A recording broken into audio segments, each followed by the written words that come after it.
খালেদা জিয়া অত্যন্ত অসুস্থ। দেশি বিদেশি চিকিৎসকদের পরামর্শে চিকিৎসা চলছে। তারেক রহমানের দেশে ফেরায় সর্বোচ্চ সহযোগিতার আশ্বাস সরকারের। প্লট দুর্নীতির আরেক মামলায় হাসিনার 5 বছর কারাদণ্ড, রেহানার 7, ইউরোপের 2 বছর। দেশের আদালতে প্রথম কোনো ব্রিটিশ এমপির সাজার রায়। নির্বাচনের আগে পরিস্থিতি ঘোলাটে করার চেষ্টার অভিযোগ এনসিপির। ক্ষমতায় না গিয়েও দাপট দেখাচ্ছে একটি দল, বলছে জামায়াত। তদন্ত কমিশনের প্রতিবেদনে নাম আসা অভিযুক্তরা পালাতে পারে, শঙ্কা শহীদ পরিবারের। 1 সপ্তাহের মধ্যে রিপোর্ট প্রকাশের দাবি ভুক্তভোগী জওয়ানদের। দেখছিলেন ক্রাউন সিমেন্ট সংবাদ শিরোনাম। এবারে বিস্তারিত।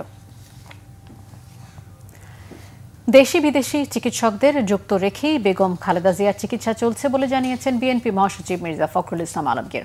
বেগম জিয়ার সুস্থতার জন্য তিনি দেশবাসীর কাছে দোয়া চেয়েছেন।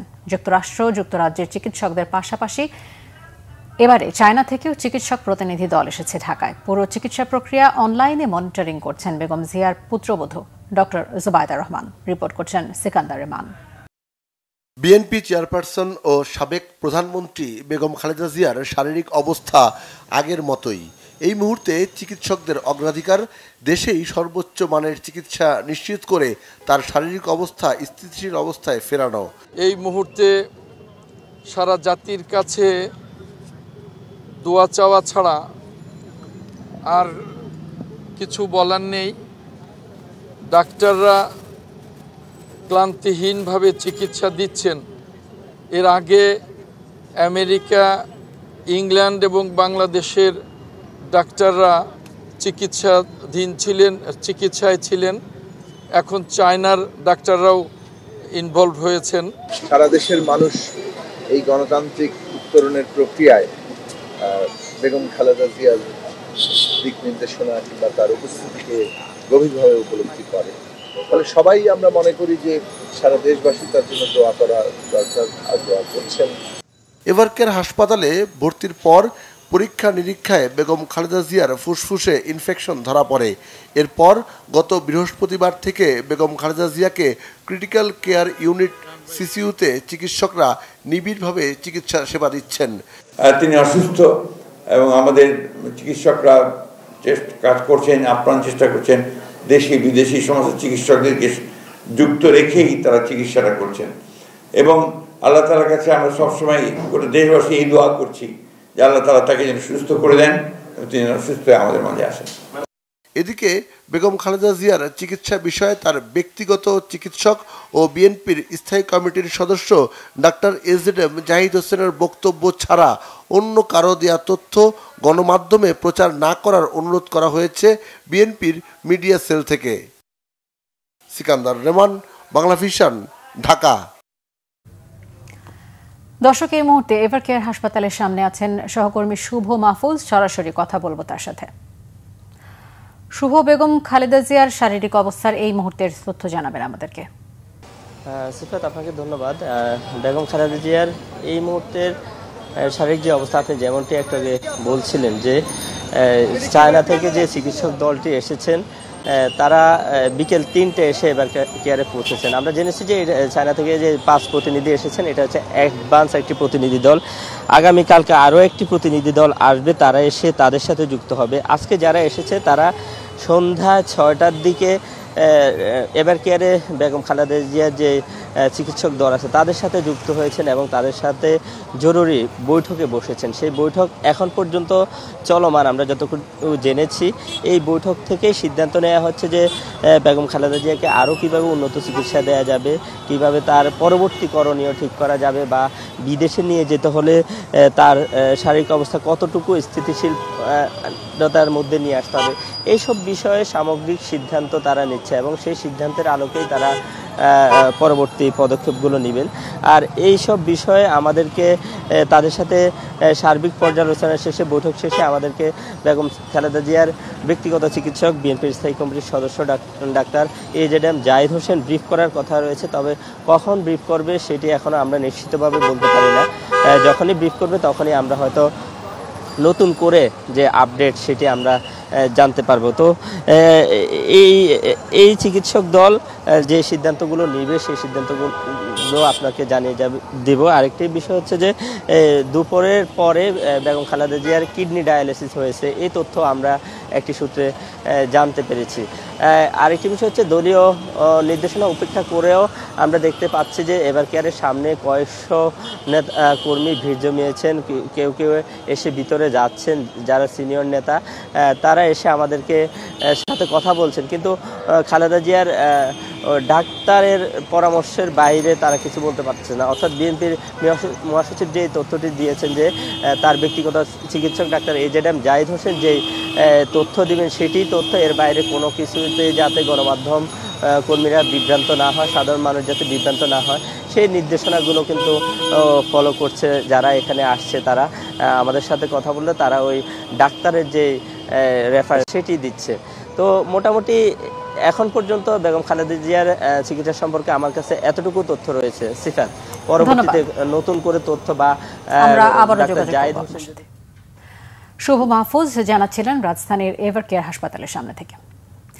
আইন উপদেষ্টা ডক্টর আসিফ নজরুল জানিয়েছেন বিএনপির ভারপ্রাপ্ত চেয়ারম্যান তারেক রহমানের দেশে আসার ব্যাপারে আইনগত কোনো বাধা থাকলে সর্বোচ্চ সহযোগিতা করা হবে। তার নিরাপত্তা নিশ্চিতেও সহযোগিতার আশ্বাস দেন তিনি। দুপুরে সচিবালয়ে এসব কথা বলেন আসিফ নজরুল। বিএনপির অ্যাক্টিং চেয়ারম্যান জনাব তারেক রহমানের বাংলাদেশে আসার ব্যাপারে কোনো রকম আইনগত বাধা আছে বলে আমার জানা নাই। আর যদি কোনো বাধা থেকেও থাকে এটা অবশ্যই আমরা জানলে ওনাকে সর্বোচ্চ সহযোগিতা করব, ওনার নিরাপত্তার ব্যাপারে আমরা সর্বোচ্চ সহযোগিতা করব। আর আমার মনে হয় যে আমি নিজে বিশ্বাস করি কোনটা উপযুক্ত সময় এটা সবচেয়ে ভালোভাবে নির্ধারণের ক্ষমতা ওনার রয়েছে। উনি যেটা উপযুক্ত সময় সেই সময় দেশে আসবেন বলে আমি বিশ্বাস করি।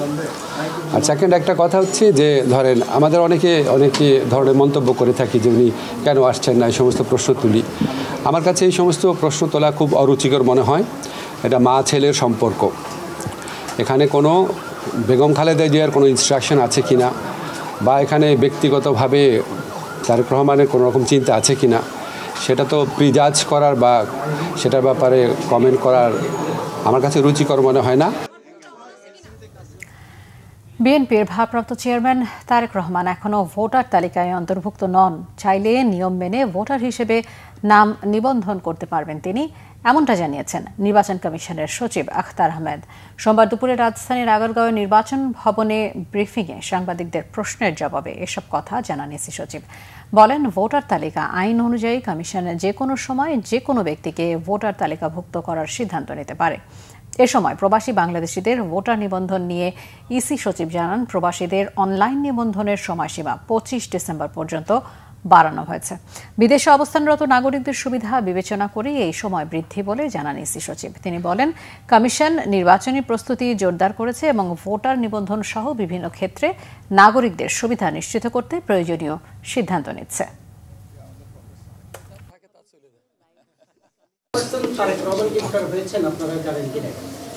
এটা আমার জানা মতে না। ঠিক আছে, পারতে পারেন যদি কমিশন সিদ্ধান্ত দেয়। আইনগত আছে। আউট অফ কান্ট্রি ভোটিং এর ব্যাপারে আমরা বলেছিলাম যে 18 ডিসেম্বর পর্যন্ত সময়সীমা, ওটাকে বাড়িয়ে 25 ডিসেম্বর মধ্যরাত 25 ডিসেম্বর বাংলাদেশ স্ট্যান্ডার্ড টাইম অনুযায়ী আমরা 25 ডিসেম্বর পর্যন্ত আরও এক সপ্তাহ বাড়ানো হয়েছে। রাজুকের প্লট দুর্নীতির মামলায় শেখ হাসিনাকে 5 বছর, শেখ রেহানাকে 7 বছর এবং টিউলিপ সিদ্দিককে 2 বছরের কারাদণ্ড দেওয়া হয়েছে। আরও 14 আসামিকে 5 বছরের সশ্রম কারাদণ্ড দিয়েছে আদালত। সোমবার ঢাকার বিশেষ জজ আদালত 4-এর বিচারক রবিউল আলম এই রায় দেন। নাবিল জাহাঙ্গীরের রিপোর্ট।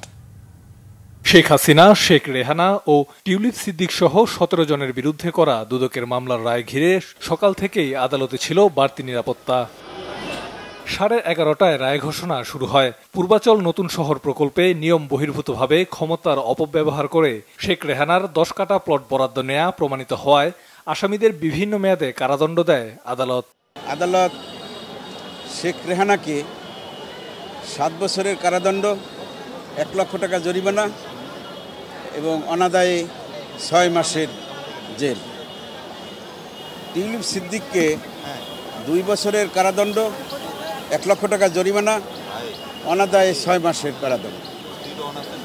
শেখ হাসিনা সহ আরও 14 জন আসামিকে 5 বছর কারাদণ্ড। আদালত বলেন, বাংলাদেশের নাগরিক পৃথিবীর যেখানেই থাকুক আইন অনুযায়ী তার বিচার করতে বাধা নেই। টিউলিপ সিদ্দিক ব্রিটিশ পার্লামেন্টের একজন মেম্বার হিসাবে অধিকতর ক্ষমতার অধিকারী হয়ে তাহার খালা শেখ হাসিনাকে প্রভাবিত করেছেন, যেহেতু শেখ হাসিনা ইতিপূর্বে তার নিজের নামে এবং তার 2 সন্তানের নামে 3টি প্লট নিয়েছিলেন। সেই জন্য টিউলিপ সিদ্দিকি তার খালাকে এই কথা বলেই প্রভাবিত করেছিলেন যে যেহেতু আপনি 3টি প্লট নিয়েছেন, আমার মা এবং ভাই বোনদেরকেও 3টি প্লট দিতে হবে।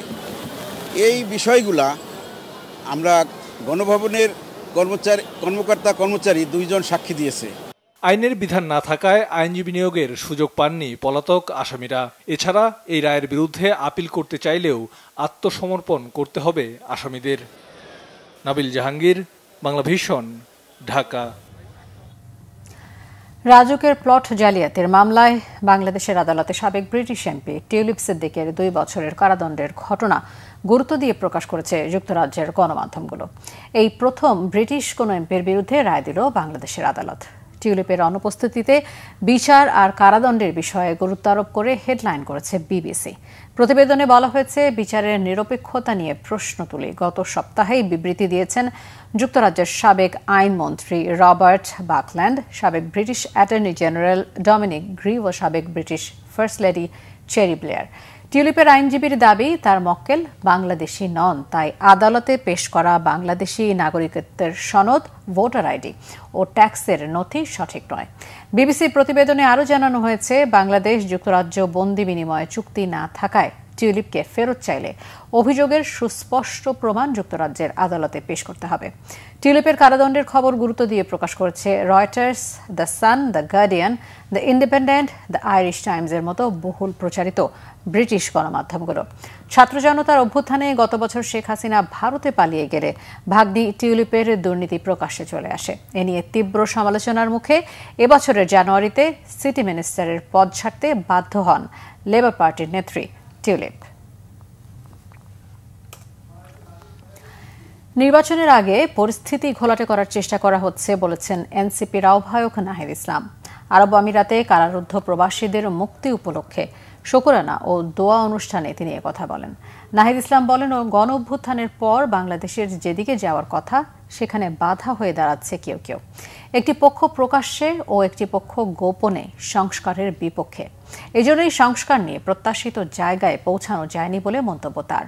বলেন, আগামী নির্বাচন শুধু সরকার পরিবর্তনের নয়, দেশ পরিবর্তনেরও।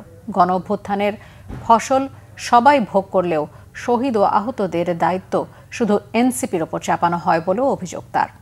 এনসিপির মুখ্য সমন্বয়ক নাসির উদ্দিন পাটোয়ারি বলেন, অনেকে বলছেন রাষ্ট্রের নিরাপত্তা নেই, স্বাধীন বাংলাদেশে নিরাপত্তার অন্তরায় কারা, এটা জনগণের সামনে উন্মোচন করা প্রয়োজন।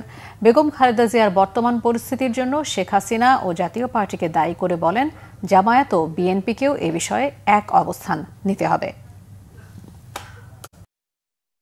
সামনে নির্বাচনের আগে নানা ধরনের পরিস্থিতি ঘোলাটে করার চেষ্টা করা হচ্ছে এবং আমরা যে সংস্কার কার্যক্রম শুরু করেছিলাম, সংস্কারের অগ্রযাত্রা শুরু করেছিলাম, সেটাকে নানাভাবে বাধাগ্রস্ত করা হয়েছে।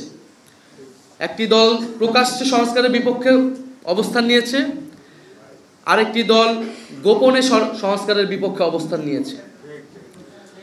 ফলে এই কারণে কিন্তু আমরা সংস্কার নিয়ে একটা সমঝোতায় আসলে পৌঁছাতে পারি নাই। খালেদা জিয়ার যে পরিস্থিতি রয়েছে, এই পরিস্থিতির জন্য কিন্তু শেখ হাসিনা দায়ী, এই পরিস্থিতির জন্য জাতীয় পার্টি দায়ী। এই জন্য শেখ হাসিনার বিষয়ে যে আমাদের অবস্থান, বিএনপি এবং জামায়াত ইসলামীকে জাতীয় পার্টি সম্পর্কে একই অবস্থান নিতে হবে। এখানে কোনো কুসুম কুসুম প্রেম চলবে না। জামায়াতে ইসলামের আমির ডক্টর শফিকুর রহমান বলেছেন, ক্ষমতায় না গিয়ে দাপট দেখাচ্ছে একটি দল, প্রশাসনিক কু করার ষড়যন্ত্র করছে তারা। খুলনায় 8 দলের সমাবেশে তিনি কথা বলেন। সমাবেশে জোটের অন্য নেতারা বলেন, একটি দলকে 20 নম্বর সিগন্যাল দিয়েছে জনতা। নির্বাচন পেছানোর ষড়যন্ত্র সম্পর্কেও তারা হুঁশিয়ার করে দেন। খুলনা থেকে আতিয়ার পারভেজের পাঠানো রিপোর্ট। জুলাই সনদের আইনি ভিত্তি ও লেভেল প্লেইং ফিল্ড বাস্তবায়ন সহ 5 দফা দাবিতে সোমবার খুলনার শিববাড়ি মোড়ে 8 দলের সমাবেশে সকাল থেকেই মিছিল নিয়ে বিভাগের বিভিন্ন জেলা থেকে নেতাকর্মীরা সমাবেশ স্থলে জড়ো হয়।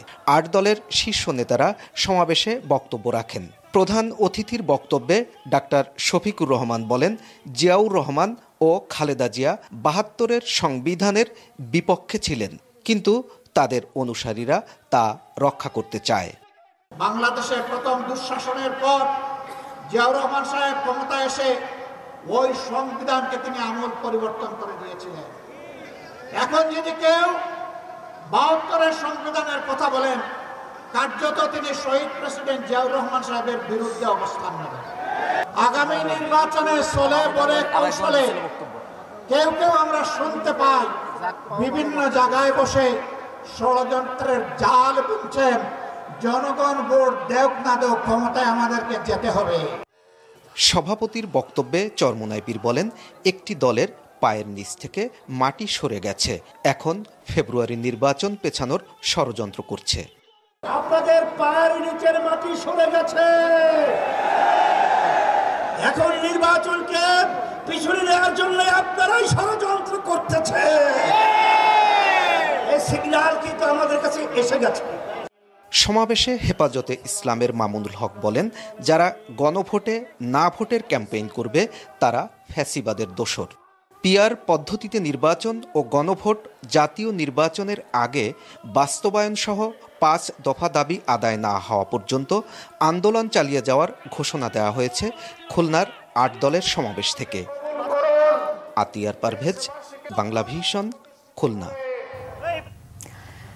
জাতীয় স্বাধীন তদন্ত কমিশনের প্রতিবেদনে বিডিআর হত্যাকাণ্ডের সাথে জড়িত কর্মকর্তাদের নাম প্রকাশ ও তাদের বিচার কাজ শুরু করার দাবি জানিয়েছেন শহীদ পরিবারের সন্তানরা। দ্রুত বিচার শুরু করা না গেলে অভিযুক্তরা গা ঢাকা দিতে পারে বলেও আশঙ্কা প্রকাশ করেন তারা। মোবাশ্বের আহমেদের রিপোর্ট। 2009 সালের 25 ও 26 ফেব্রুয়ারি পিলখানার বিডিআর সদর দপ্তরের নৃশংস হত্যাকাণ্ডে নিহত হন 57 জন সেনা কর্মকর্তা। ঘটনার 16 বছর পর অন্তর্বর্তীকালীন সরকার গঠিত জাতীয় স্বাধীন তদন্ত কমিশন টানা 11 মাস তদন্ত করে নৃশংস এই হত্যাকাণ্ডের প্রতিবেদন আনুষ্ঠানিকভাবে জমা দেয় প্রধান উপদেষ্টা ডক্টর মোহাম্মদ ইউনূসের কাছে। প্রতিবেদনের নেপথ্যে বিভিন্ন তথ্য ও মতামত জানাতে সোমবার সকালে সংবাদ সম্মেলন করে বিডিআর হত্যাকাণ্ডের শহীদ পরিবারের সদস্যরা। জানান, মামলার ট্রায়াল প্রসেস দ্রুত শুরু করতে হবে, নইলে অভিযুক্তদের পালিয়ে যাওয়ার সুযোগ তৈরি হবে। সরকারের কাছে জমা দেওয়া রিপোর্ট দ্রুত জনসাধারণের জন্য উন্মুক্ত করার দাবিও জানান তারা। কালকের প্রেস কনফারেন্সের পরে আপনারা শুনেছেন 2009 সালে কারা আসল ভিকটিম আর কারা এখানে এই ম্যাসাকারটা করেছে। আপনাদের এটা জাতির সামনে স্পষ্ট করে তুলে ধরতে হবে। যত দ্রুত সম্ভব সকল ব্যক্তিবর্গ, সামরিক এবং বেসামরিক সকলকে যেন অ্যারেস্ট ওয়ারেন্ট জারি করা হয় এবং তাদের যেন অ্যারেস্ট হয়। যত দিন যাবে, যদি কিনা রিপোর্টটা পাবলিক না হয়, আমরা আশঙ্কা করি যে যেই সমস্ত মানুষের নাম এসছে তারা ধরাছোঁয়ার বাইরে চলে যাবে। জুলাই গণহত্যার আগে বিডিআর হত্যাকাণ্ড হাসিনা সরকারের অন্য আরেকটি নৃশংস পরিকল্পনা ছিল উল্লেখ করে বিডিআর হত্যাকাণ্ডের প্রতিবেদনে আওয়ামী লীগের নাম আসায় দলটিকে নিষিদ্ধ করার দাবিও জানানো হয় সংবাদ সম্মেলনে। এই বিচার প্রথম আমাদের দেশের মীর জাফর দিয়ে শুরু করতে হবে। যে সেনাবাহিনীর কর্মকর্তারা আমাদের বাবাদের সাথে 57 জন অফিসারদের সাথে বেইমানি করেছে, তাদের বিচার এর আওতায় নিয়ে আসতেই হবে। আমরা সাক্ষী দিতে গিয়েও বাধার সম্মুখীন হয়েছি। সাক্ষী দেওয়ার কারণে পর্যন্ত আমাদেরকে এখনো হুমকি দেওয়া হচ্ছে। আপনারা দয়া করে আমাদের নিরাপত্তাটা নিশ্চিত করার জন্য যা করা প্রয়োজন আমরা হাত জোড় করে আপনাদের কাছে সেটি চাচ্ছি। আওয়ামী লীগ যেহেতু এই হত্যাকাণ্ডটি ঘটিয়েছে, আমরা দাবি জানাবো আওয়ামী লীগকে যেন নিষিদ্ধ করা হয়। এটি আওয়ামী লীগের জুলাইয়ের আগে এই দেশের সবচেয়ে বড় অপরাধ। ভারতের স্বার্থ রক্ষায় দেশের যেসব সেনা সদস্য দেশের সাথে বিশ্বাসঘাতকতা করেছে তাদের বিচার দ্রুত কার্যকর না হলে আবারও পিলখানার মতো ঘটনা ঘটতে পারে বলে শঙ্কা শহীদ পরিবারের সন্তানদের। মোবাশ্বের আহমেদ, বাংলা ভিশন, ঢাকা। বিডিআর হত্যাকাণ্ডে গঠিত স্বাধীন তদন্ত কমিশনের প্রতিবেদন আগামী 7 কর্মদিবসের মধ্যে জনসম্মুখে প্রকাশ করতে হবে। তা না হলে ছাত্র জনতাকে সাথে নিয়ে আবারও আন্দোলনে যাওয়ার হুঁশিয়ারি ভুক্তভোগী বিডিআর জওয়ান ও তাদের পরিবারের সদস্যদের। ঢাকা রিপোর্টার্স ইউনিটিতে বিডিআর কল্যাণ পরিষদ আয়োজিত সংবাদ সম্মেলনে দাবি করা হয়, পিলখানায় বিডিআর বিদ্রোহ নয়, হয়েছে হত্যাকাণ্ডের মহাপরিকল্পনা। হত্যাযজ্ঞে প্রকৃত অপরাধীদের শাস্তি নিশ্চিত করার দাবি জানিয়ে বলেন, তারা বিদ্রোহী নন, ষড়যন্ত্রের শিকার হয়েছেন।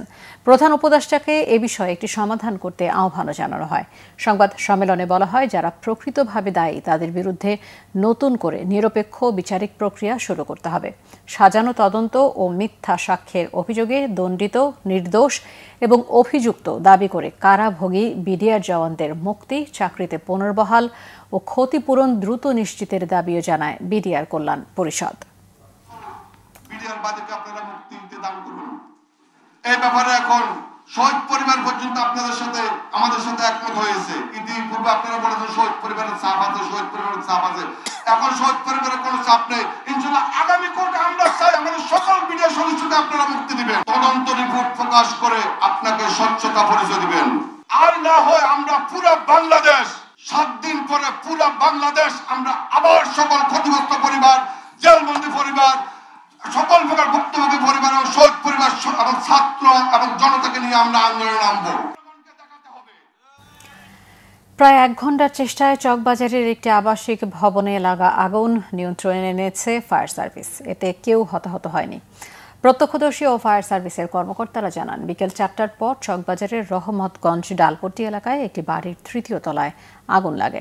খবর পেয়ে তাদের 7টি ইউনিট ঘটনাস্থলে যায়। প্রায় 1 ঘণ্টার চেষ্টায় আগুন নিয়ন্ত্রণে আসে। ফায়ার সার্ভিসের লালবাগ, পলাশী ও সিদ্দিক বাজারে থাকা ইউনিট আগুন নেভাতে অংশ নেয়। তবে আগুনের সূত্রপাত তাৎক্ষণিকভাবে নিশ্চিত করতে পারেনি ফায়ার সার্ভিসের সদস্যরা। সরু গলি ও কাঠের সিঁড়ির কারণে আগুন নেভাতে তাদের বেগ পেতে হয়। ভবনটির 3য় তলায় লাগেজ ফিটিংসের কারখানা রয়েছে। ঝুঁকি নিয়ে 3টা বিল্ডিং এর মধ্যে উঠেছি আমরা। 3টা বিল্ডিং এ উঠে আগুন আমরা নিয়ন্ত্রণের চেষ্টা করছি এবং অনেক কষ্ট করে হলো আগুনটা আমরা নিয়ন্ত্রণে নিয়ে আসছি। আগুন এখন সম্পূর্ণ আমাদের নিয়ন্ত্রণে আছে, আগুন আর বাড়ার সম্ভাবনা নাই। আর আমাদের কাজ চলছে এখনো ভিতরে। এরপর আমরা ফাইনালি সার্চ করব, দেখবো যে আর কোনো লোকজন আটকে আছে কিনা বা কি কোনো অসুবিধা আছে কিনা। এটা করার পর আমরা আগুন নির্বাপন দিতে পারবো। এই পর্যন্ত কোনো হতাহতের খবর পাইনি। দর্শক, এই মুহূর্তে চকবাজারে আছেন বিশেষ প্রতিনিধি জিয়া খান, সরাসরি যুক্ত হচ্ছে তার সাথে। যে আগুনের এবং ক্ষয়ক্ষতির এই মুহূর্তের কি তথ্য রয়েছে আপনার কাছে? সিফাত, প্রায় 1.5 ঘন্টার চেষ্টায় এই পুরান ঢাকার চকবাজারের ডালপট্টিতে লাগা আগুন নিয়ন্ত্রণে এনেছে ফায়ার সার্ভিস এবং তাদের 7টি ইউনিট এই অগ্নি নির্বাপনে কাজ করেছে।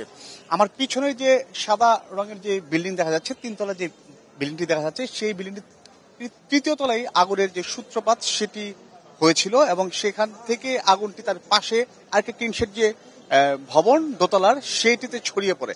ফায়ার সার্ভিস কর্তৃপক্ষ আমাদেরকে যেমনটি জানিয়েছেন যে এই সাদা রঙের 3 তলা ভবনের 3 তলায় ছিল লাগেজ ফিটিংস করার একটি কারখানা এবং দোতলা এবং 3 তলা ডাল কারখানা এবং আরেকটি আবাসন কোম্পানির অফিস ছিল। সেই সব জায়গাগুলোতে আগুন ছড়িয়ে পড়ে এবং পাশাপাশি পাশের যে টিনশেডের যে ভবনটি আছে সেটিতে একটি অফিস ছিল, সেখানেও এই আগুন ছড়িয়ে পড়ে। ফায়ার সার্ভিস তাদের চেষ্টা এবং অন্যান্য আইন শৃঙ্খলা বাহিনী তারা এসে আগুন নিয়ন্ত্রণ করেছে এবং প্রত্যক্ষদর্শী যারা তারা আমাদেরকে জানিয়েছেন যে পাশে যে ট্রান্সফরমারটি রয়েছে সেটি ব্লাস্ট হয়েছিল প্রথম, তারপর থেকে এই আগুন পাশের যে 3 তলা যে বিল্ডিং সেখানে ছড়িয়ে পড়ে। তবে ওই অগ্নিকাণ্ডে এখন পর্যন্ত হতাহতের কোনো ধরনের তথ্য ফায়ার সার্ভিস আমাদেরকে দিতে পারেনি। এছাড়া ক্ষয়ক্ষতির কি পরিমাণ সেই লক্ষ্যে ফায়ার সার্ভিস এখন পর্যন্ত তদন্ত কমিটি তাদের যে দল তারা কাজ করছে, হয়তো তারা জানাবেন। তবে এই আগুন নিয়ন্ত্রণে কিন্তু ফায়ার সার্ভিস সহ অন্যান্য আইন শৃঙ্খলা বাহিনীর সদস্যরা তারাও এসে উপস্থিত হয়েছেন, পাশাপাশি এই এলাকার যারা লোকজন ছিলেন তারাও এগিয়েছিলেন। তবে এখানে রাস্তাটি যেহেতু সংস্কারের কাজ চলছিল তাই অগ্নি নির্বাপনে কিছুটা বেগ পেতে হয়েছে। তবে কোনো ধরনের হতাহত বা বড় কোনো ধরনের ঘটনা, অপ্রীতিকর ঘটনা এখন পর্যন্ত আমরা পাইনি। ফায়ার সার্ভিস তারা যে তদন্ত কমিটি করেছে সেটি তাদের কি পরিমাণ ক্ষয়ক্ষতি হয়েছে হয়তো বা ক্ষয়ক্ষতির যে পরিমাণ সেটি আমাদেরকে জানিয়ে দিবেন। সিফাত, জিয়া খান জানাচ্ছিলেন রাজধানীর চকবাজার থেকে। স্বাগত আরেকবার বাংলা ভিশন সংবাদে। অন্তর্বর্তীকালীন সরকার অনেক অধ্যাদেশ করে যাচ্ছে যেগুলো পরের সংসদ যাচাই বাছাই করবে। সংসদে পাশ না হলে অধ্যাদেশগুলো বাতিল হয়ে যাবে। একনেক সভা পরবর্তী ব্রিফিংয়ে এই পরিকল্পনা উপদেষ্টা ওয়াহিদুদ্দিন মাহমুদ এই কথা বলেন। সোমবার আগারগাঁও পরিকল্পনা মন্ত্রণালয়ে প্রধান উপদেষ্টার সভাপতিত্বে জাতীয় অর্থনৈতিক পরিষদের নির্বাহী কমিটি একনেকের বৈঠকে প্রায় 15,384 কোটি টাকা ব্যয় 17টি প্রকল্পের অনুমোদন দেওয়া হয়। বৈঠক পরবর্তী ব্রিফিংয়ে পরিকল্পনা মন্ত্রী জানান, জুলাই যোদ্ধাদের যারা কর্মক্ষমতা হারিয়েছে তাদের পরিবারের জন্য মিরপুরে 1344 কোটি টাকা ব্যয় 1560টি ফ্ল্যাট বানানোর প্রকল্প অনুমোদন করা হয়েছে। এছাড়া জুলাই শহীদ পরিবারের জন্য 761 কোটি টাকা ব্যয়ে ফ্ল্যাট বানাবে গৃহায়ণ কর্তৃপক্ষ। এছাড়াও মেট্রো রেল প্রকল্পে নতুন করে বাড়ানো ব্যয় কমানোর পরও 477 কোটি থাকছে। এছাড়াও তালিকায় থাকা সচিবালয়ে 21 তলা ভবনের প্রকল্প পুনর্মূল্যায়নের জন্য ফেরত পাঠিয়েছে একনেক।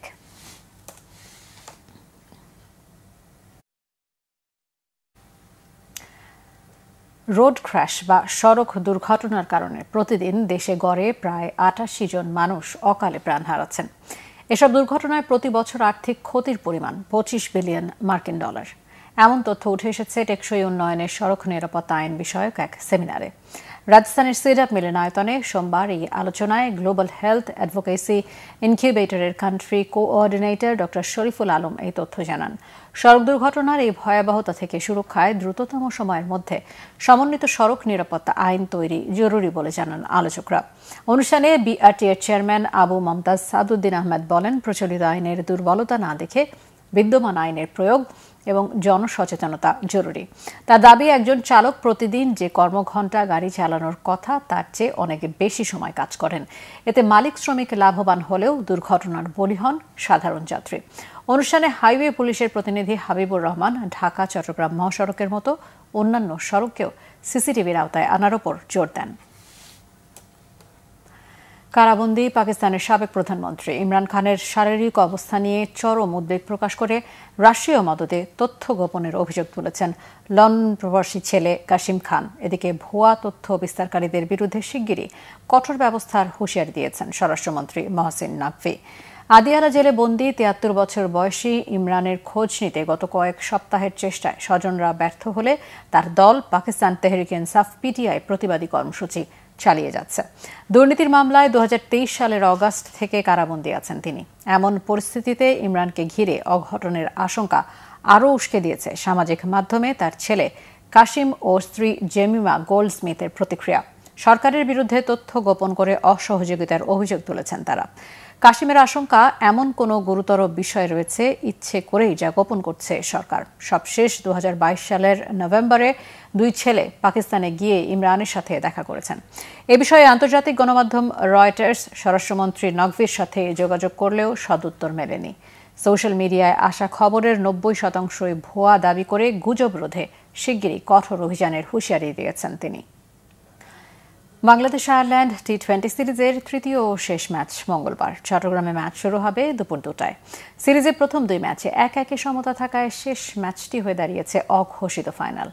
জিতবে যারা সিরিজ হবে তাদেরই। দ্বিতীয় ম্যাচে ঘুরে দাঁড়ানো tiger pace bowling coach Shaun Tait শোনালেন আশ্বাসের বাণী। আয়ারল্যান্ড সিরিজ থেকে বিশ্বকাপ প্রস্তুতি সেরে রাখতে চান এই অস্ট্রেলিয়ান কোচ। মনির হোসেন খানের ডেস্ক রিপোর্ট। টেস্টে যে আয়ারল্যান্ডকে হেসে খেলে হারিয়েছে বাংলাদেশ, টি20তে সেই আইরিশদের ভিন্ন রূপ। প্রথম ম্যাচে বাংলাদেশকে অনেকটা নাস্তানাবুদ করে ম্যাচ জিতেছে আইরিশরা।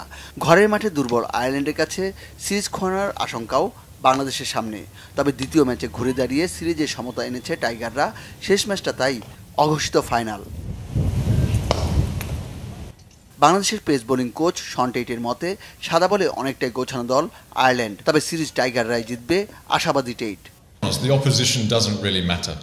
প্রতিপক্ষকে সেটা দেখলে হবে না, আমাদের ভালো ক্রিকেট খেলতে হবে। আশা করি কালো জিতব। আয়ারল্যান্ড টি20তে বেশ গোছানো একটা দল, আমরা এমন চ্যালেঞ্জই চেয়েছিলাম। আইরিশদের বিপক্ষে সিরিজ জয়ের মাঝেই বিশ্বকাপ ভাবনা টাইগার টিম ম্যানেজমেন্টের। বিশ্বকাপের আগে এটাই শেষ আন্তর্জাতিক সিরিজ বাংলাদেশের। মাঝের সময়টায় ব্যস্ত সময় কাটবে বিপিএলকে ঘিরে। টানা খেলায় সমস্যার কিছু দেখছেন না টেইট। বিশ্বকাপের আগে প্রস্তুতি ম্যাচ আছে, সেখানে প্রস্তুতি হয়ে যাবে। বিপিএল হচ্ছে বিশ্বকাপের আগে, এটা ভালো দিক। খেলোয়াড়রা প্রতিযোগিতামূলক ক্রিকেটের মাঝেই থাকবে, বিষয়টা ইতিবাচক। আয়ারল্যান্ডের থিঙ্ক ট্যাঙ্কের মাথায় এত দূরের চিন্তা নেই, তাদের চোখ শুধু সিরিজ জয়ে। আপাতত সেই পরিকল্পনায় আছে তারা। 2 ম্যাচেই ব্যাটে বলে ভালো পারফরমেন্স করেছে আইরিশরা। শেষ ম্যাচেও ধারাবাহিকতা ধরে রাখা মূল challenge. Monir Hossain Khan, Bangla vision sports desk. সংবাদ শেষ করব ক্রাউন সিমেন্ট শিরোনামগুলো আরও একবার জানিয়ে। খালেদা জিয়া অত্যন্ত অসুস্থ, দেশি বিদেশি চিকিৎসকদের পরামর্শে চিকিৎসা চলছে। তারেক রহমানের দেশে ফেরার সর্বোচ্চ সহযোগিতার আশ্বাস সরকারের। প্লট দুর্নীতির আরেক মামলায় হাসিনার 5 বছর কারাদণ্ড, রেহানার 7, টিউলিপের 2 বছর। দেশের আদালতে প্রথম কোনো ব্রিটিশ এমপির সাজার রায়। নির্বাচনের আগে পরিস্থিতি ঘোলাটে করার চেষ্টার অভিযোগ এনসিপির, ক্ষমতায় না গিয়েও দাপট দেখাচ্ছে একটি দল, বলছে জামায়াত। তদন্ত কমিশনের প্রতিবেদনে নাম আসা অভিযুক্তরা পালাতে পারে শঙ্কা শহীদ পরিবারের। 1 সপ্তাহের মধ্যে রিপোর্ট প্রকাশের দাবি ভুক্তভোগী জওয়ানদের। এই ছিল এখনকার মতো। পরের সংবাদ রাত 10:30টায়, এর আগে 9টায় রয়েছে নিউজ 20। দেখার আমন্ত্রণ রইল। এছাড়া বাংলা ভিশন সংবাদ ও সংবাদ সংশ্লিষ্ট অনুষ্ঠান দেখতে ভিজিট করুন www.bbnews24.com ও facebook.com/banglavisionnews এবং সাবস্ক্রাইব করুন youtube.com/banglavisionnews। ধন্যবাদ।